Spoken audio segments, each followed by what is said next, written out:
Hi and welcome to my channel. So the UK is one of the top countries when it comes to charity work and working on a voluntary basis. So in today's video, I'm going to be telling you how you can move to the UK from overseas to work in this sector. So you don't need to worry about applying for NHS jobs, for example, carer jobs or nursing jobs or whatever jobs you're applying for, but you can just come to the UK to work in the sector. And the best thing is you can also come with your dependents and your family. So your spouse, married, unmarried, as well as your kids. So you're welcome to this channel, and if you haven't joined this family, hit the subscribe button below because you want to be the first person that is notified every single day when I drop a new video on here. I'm very passionate about free visa sponsorship jobs and opportunities to move to the UK without spending thousands and millions of pounds, as well as career progression opportunities when you're already in the UK.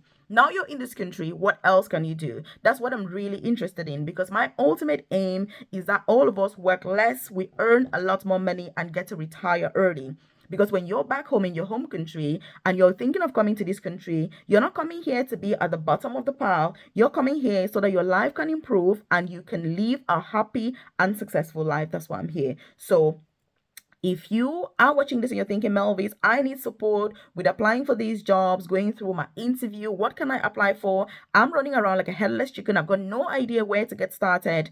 Then if you check the comment section below, you'll see my contact details and you can contact me at your earliest convenience, which should be after watching this video, obviously. So you'll see my WhatsApp number, as well as my email address, and then you can contact me. There's also a link to join my free newsletter. You drop your name and email address and you're part of it, so that I send those opportunities directly to your inbox without you being reliant on the YouTube algorithm to be like, hey, what video am I going to see today? No, because this is about your personal and professional development. So who can apply for this? What are the organizations that you can apply to? How much is it going to cost you? Will you get paid? Can you extend? What about the age limit and all of that? That is exactly what I'm going to tell you in today's video.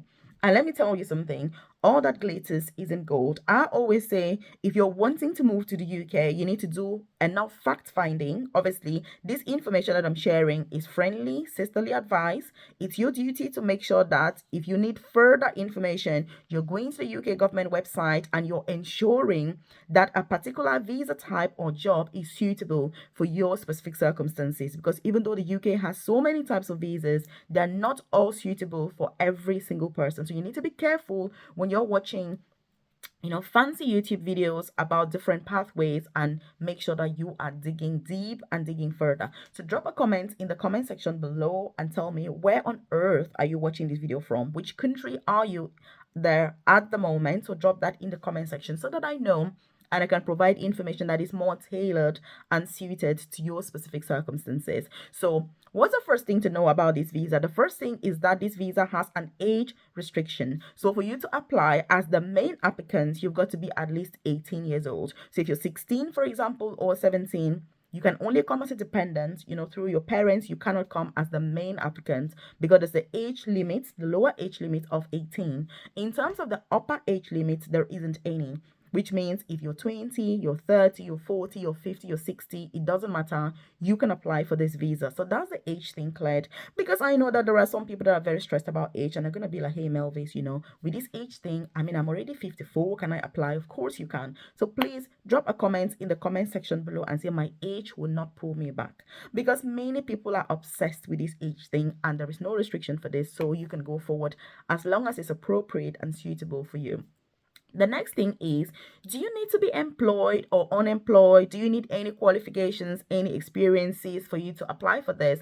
The response is no, you don't, because the whole point is that you're coming to the UK to work as a volunteer. So you don't need to have any particular qualifications. You don't need to have any specific, professional registration or indeed expectations for you to be able to apply. So what on earth do you need? You need to have a COS, which is a certificate of sponsorship from a UK organization, saying that they are giving you the opportunity to come to this country and work with them as a volunteer. So that's the only thing that you need. But there are many cost implications. So before you get too excited about this visa, I would like to tell you how much it's going to cost you to be able to come to the UK on this visa. And then if you've got your family, you just have to multiply that times 2. If you've got one person, times 3 if you've got 2 other people, including yourself. So that is the way you look at these visas, because there are some UK visas that I tell you, if you don't have money, you cannot afford to come to the UK on those visas, even if you get a COS. I know people get really obsessed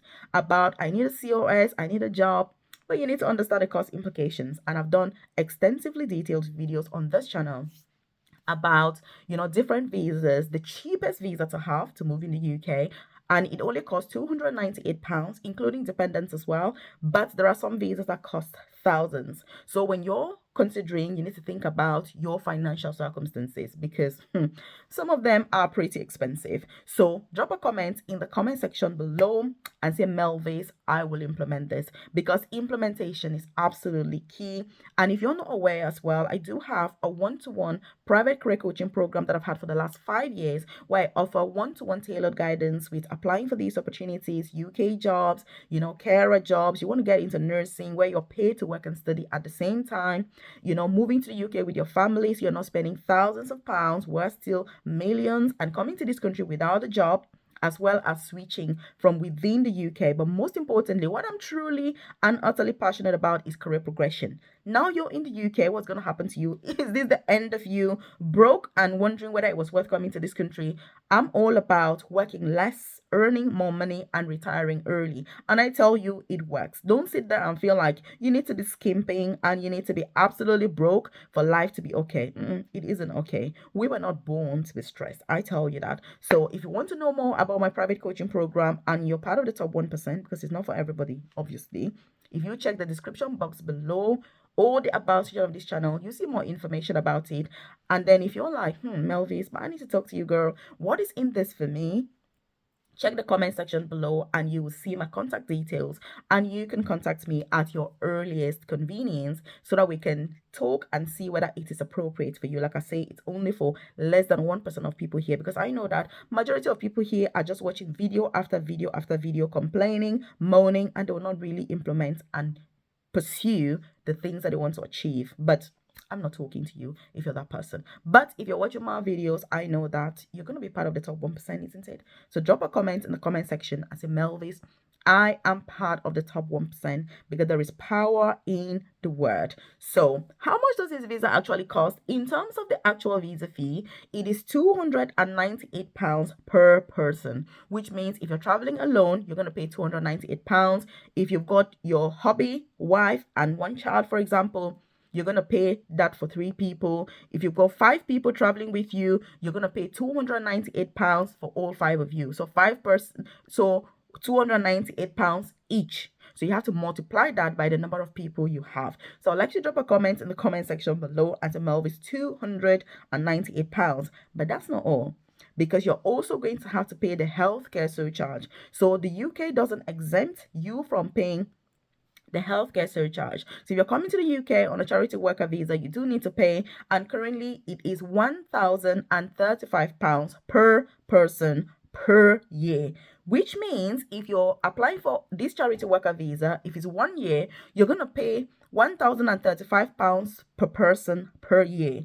If it's 2 years, you're going to pay that times 2 times the number of people you have. I tell you, it is pretty expensive to come to the UK on this visa, because again, like I say, you need to know, can you afford it? Can you not? This money is nothing for some people. I've seen people, and I deal with people who are extremely wealthy, and I also deal with people who are struggling. And so when you're deciding on a visa to pursue, don't go with the enthusiasm on YouTube assess your specific circumstance, because you need to go for what you can afford. I have shared lots of videos on here about cheap pathways to move to the UK. And if you're not aware, drop a comment in the comment section and say, Melvis, cheap ways to move to the UK. And I know that you need that info about the cheapest ways to move to the UK. That you're not even going to spend any money at all. Also, with this particular visa, you need proof of funds.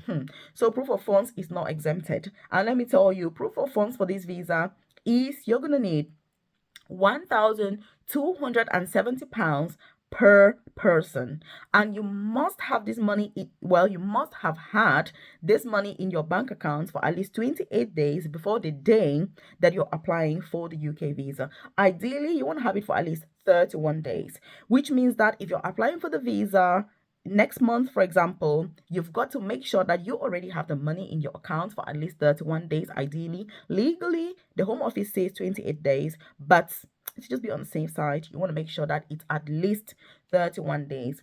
And that is for each person that you're traveling with, which means if you've got 3 kids, for example, or one spouse and 2 kids, that's for yourself and 3 other people. So you're going to need this money times the number of people that you have. You can see how very slowly the money is creeping up, and if you're alone, it's a lot better. If you've got family with you, it's pretty expensive. Again, I like to talk about visa costs because I have previously supported people that have had a successful job interview and they cannot afford the associated cost for that visa to be successful. It's very heartbreaking. It's very disheartening when you have a COS and you cannot afford to apply for the visa because it's too expensive. And that's what I'm saying. Do your fact finding before you're actually applying so that you're focusing your energy towards those areas where you can actually gain what it is that you want. Don't follow the pressure here on YouTube, because YouTube is like, oh my God, send a quick email here and you're going to get a UK visa in 2 days. In real life, it doesn't work. I'm sure you've realized that it does not work in real life. And when I keep saying this, I have some people saying, Melvis, there you go again. You like to talk and talk and talk. But let me tell you, this is the talk that you need. And I know that people hate to hear the truth. When you're somebody who is honest and you're telling people the truth, especially my people, they will not like it. But I'm not here to do videos for the whole world. I'm only interested in the top 1% that, like me, are interested and invested in personal and professional excellence. I always make this very clear, because that is my purpose, that is my focus. I like people that are into excellence. Otherwise, well, that's all I'm going to say. So in terms of cost, you can see how the cost will very slowly spiral and skyrocket and be really expensive. But this is not all. If you think that the cost of this visa are high, wait until you find out that you will not actually be paid when you move to the UK. This is one of those visas that I always say you need to be very careful. Please, if you're applying for a charity worker visa in the UK, please be very careful. Are you from a wealthy home? Have you got family in the UK? What is your purpose coming to this country? You need to be careful. If you're somebody like me, you came to the UK to be able to work, to be able to progress in your career, to be able to improve on your own lifestyle, I will personally not apply for this visa.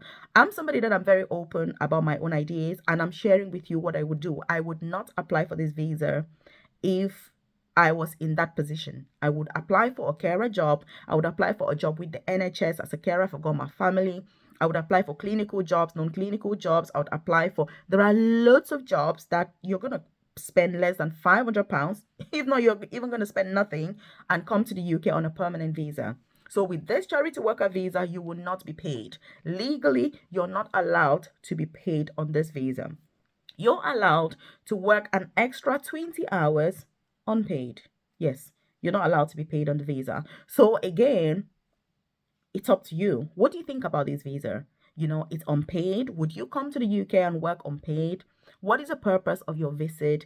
What are you trying to achieve? Is it just to get work experience? Like I said, you're from a wealthy home, because you better have somebody that's going to support you. Because reality of the matter is that in the UK, life is hard for those of us that are working. For those of us that are working unpaid, I don't even know how you're surviving, because all I'm going to say is God is going to look after his own. But again, many of these organizations are pretty good. They're very supportive. Some of them provide free accommodation. Some of them support with, I don't know, basics and things like that. But I mean, that's what I'm saying. I wouldn't personally apply for this visa. And when somebody joins my coaching program, for example, and they're like, Melvis, I've heard about this charity worker visa. This is perfect for me. I am so broke, and I think that this is the opportunity I need to move to the UK. I sit down with them and I say to them, I do not think that this is good for you. This is what we can do. Apply for this job. This is how you apply. This is what the advantages are going to be. And this is why you shouldn't go for this. Because first, it's very expensive. And second, you will be unpaid. Yes, you can bring your dependents who can work anywhere. That's the advantage. But not everybody has a dependent. You know what I mean? And again, if you've got kids, what about the childcare? because nobody's going to say to you, you've come to the UK on a charity worker visa, you're supporting this country, you are offering your services for free, so we are going to support you with your kids. Nobody will say that. You're going to pay everything as any other person. So please be very, very careful when you're applying for these types of visas to come to the UK. Another point also to note about this visa is that it is a temporary visa, so it is not a permanent UK visa. What do I mean by a temporary UK visa? Well, what I mean is that when you move to the UK on this visa, the time that you're spending on there, whether it's 12 months or 2 years, it doesn't count towards indefinite leave to remain for 5 years. So even though you're physically in the UK, it's like you're actually not here. The Home Office, as far as they're concerned, you're not even in this country yet because that time doesn't count towards indefinite leave to remain, which means if you come to the UK for 2 years, they're not going to count that time towards your 5 years of indefinite leave to remain because it is a temporary visa. Drop a comment in the comment section below and say temporary visa. This lets me know that you're following up attentively, and indeed you're going to consider the points that I'm making. You know, if you've watched any of my previous videos, I don't do any sugarcoating. I know that there are many people that are genuinely reliant on YouTube for information, and that's why I make sure that I'm telling you the honest truth, the T's and C's, the things you like to hear, the things you hate to hear, and the things that you need to hear. I know that when you sit back after watching this video and you reflect on the things I'm talking about, you're going to say, Melvis, you saved me from applying for this visa, because how will I be in the UK unpaid while working full-time? I don't get the whole thing about it. And let me tell you one thing about the UK. When you look at the highest earning CEOs, the highest earning bosses and managers in the UK, there are people that run charities, which means the best charities in the UK, in fact, any charity in the UK, they are recruiting people that are earning the highest. They're earning more money than any other managers that work in this country. How come? Again, I'm going to say that it is a sector that has a lot of money, and that's why they don't only have jobs that are unpaid, they have got paid and unpaid jobs, which means if you're in the UK, there are charities that give visa sponsorship, but for skilled worker jobs, which means you're paid. And there are charities that give volunteering jobs, which means you're unpaid. So when you're applying, if you get the charity worker visa, it's unpaid. So you need to be very smart. You need to be very wise which options you're going for. So they have paid and unpaid jobs. For the charity worker visa, those jobs have to be unpaid, and those are the rules from the UK government. Why they decide to say overseas workers can come to the UK, spend all this money on visa fees, and then work unpaid is something I've never understood. But anyway, it's not up to me. Immigration rules are what they are. You and I have no choice to decide on how they should be and all of that. So I'm just telling you. And then when it comes to extension, you can only have this visa for a maximum of 2 years. You cannot apply after 2 years. Same with a religious worker visa. If you have a religious worker visa or charity worker visa, you cannot go between them because it's not allowed. And in terms of my all-time favorite charity, I love Age UK. Age as in AGE, because they deal with quite a lot. They have befriending services, they have day centers, they have transportation, they have healthcare. They've got literally is the biggest charity in the UK, and because they support elderly people, this is a sector that is very staff deficient in this country, and so I like that particular charity. Would I advise you to apply for a charity worker visa? The answer for me is no. If you're somebody who is coming to the UK to work, to be in this country, I wouldn't personally apply. But all I can do, like I always say, is give you sisterly advice. At the end of the day, as an adult, which you have to be at least 18 to apply for this, you know what's best for you, and I'm sure that you're going to make the best decision in the end. Again, if you know anybody that can benefit from this information, please do me a favor and share this with them and encourage them to be able to make more sound choices and to be able to make choices that when you look at yourself in a year's time, in 2 years' time, you're not going to bury your head in the sand and go, what on earth did I do to myself?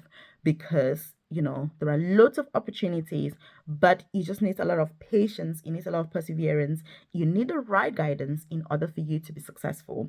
So if you're watching this, like I said, and you're like, hey, Melvis, I need some support, I need to get some advice about my personal circumstances, check the comment section below. You're going to see my contact details there, and then you can contact me so that we can talk about it. And if you're a member of my private coaching program, know how to get through to me already. I do appreciate your time. Obviously, drop a comment and say I watched this video till the end so that I know that you followed up till now. Check this out right here.